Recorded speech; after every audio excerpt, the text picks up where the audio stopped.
ED ने money laundering case के तहत आज दिल्ली के कैबिनेट मंत्री और आप नेता राजकुमार आनंद की घर छापा मारा। जांच एजेंसी सुबह 7:30 बजे आनंद के सिविल लाइंस स्थित सरकारी आवास पहुंची। ईडी ने आनंद के घर के अलावा 1 दर्जन ठिकानों पर छापेमारी की है। आनंद के खिलाफ ये जांच prevention of money laundering act के तहत की जा रही है। उनके ऊपर अंतर्राष्ट्रीय हवाला लेन देन के अलावा 7 करोड़ रुपए से अधिक की कस्टम चोरी के लिए इम्पोर्ट की गलत जानकारी देने का आरोप है।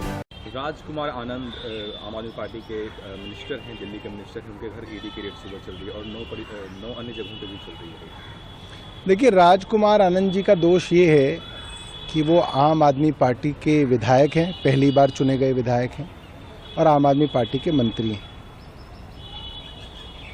अंग्रेज़ों के ज़माने में भी अगर किसी के घर पे आपको सर्च करनी होती थी तो कोर्ट से सर्च वारंट की ज़रूरत पड़ती थी, क्योंकि अंग्रेज़ भी ये मानते थे कि किसी पुलिस या किसी एजेंसी को अगर आपने हक दे दिया कि वो किसी के भी घर में घुस के जांच कर ले तो फिर तो दहशत का माहौल होगा हर जगह, इसलिए कोर्ट्स सर्च वारंट देते थे। मगर आज ईडी को किसी कोर्ट के वारंट की ज़रूरत नहीं है। ईडी के अफसर खुद तय करते हैं कि उनको आज किसके घर पे छापा मारना। और ख़ास बात ये है, छापा सिर्फ अपोजिशन पार्टी के यहाँ ही मारा जाता है। अब तक ज़्यादातर राज्यों के अंदर भारतीय जनता पार्टी की सरकार है, इनके मुख्यमंत्री हैं। कितने मंत्री और मुख्यमंत्रियों के आज तक छापा पड़ा है भारतीय जनता पार्टी के? भारतीय जनता पार्टी बताए।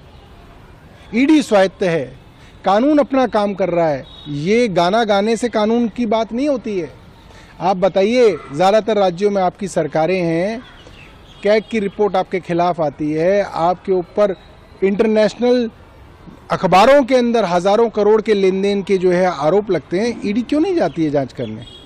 सिर्फ और सिर्फ एक पार्टी को कुचलने की कवायद है और जो है एजेंसीज का दुरुपयोग है। और इतना दुरुपयोग मुझे नहीं लगता कि अंग्रेज़ों ने भी कभी किया होगा जितना दुरुपयोग केंद्र सरकार कर रही है। आम आदमी party should realize today is not a time for dharna and drama. Today is the time for दायित्व निभाना, which means you go and answer the agencies and don't play victimhood card, give the report card of your corruption.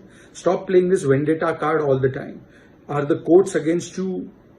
Are the courts doing vendetta against you? The Supreme Court is doing vendetta when it says Sharab Ghotala has taken place. 338 crore rupees money trail is established. Is the Supreme Court, High Court, Lower Court against you when it denies bail to Sanjay Singh, Manish Sisodia, Vijay Nair for months on end? Are they all against you? And even Congress party has issued statements that you are personally responsible for this corruption, that you have taken bribes in this matter. Ajay Makan to Anil Chaudhary made these statements. Are they also vindictive against you? Today the question is that those who started their journey against corruption and the India against corruption with Anna Hazare as their mentor have come to justification for corruption under the leadership of Lalu Prasad Yadav. First they used to say that we will take the resignation and then there will be investigation.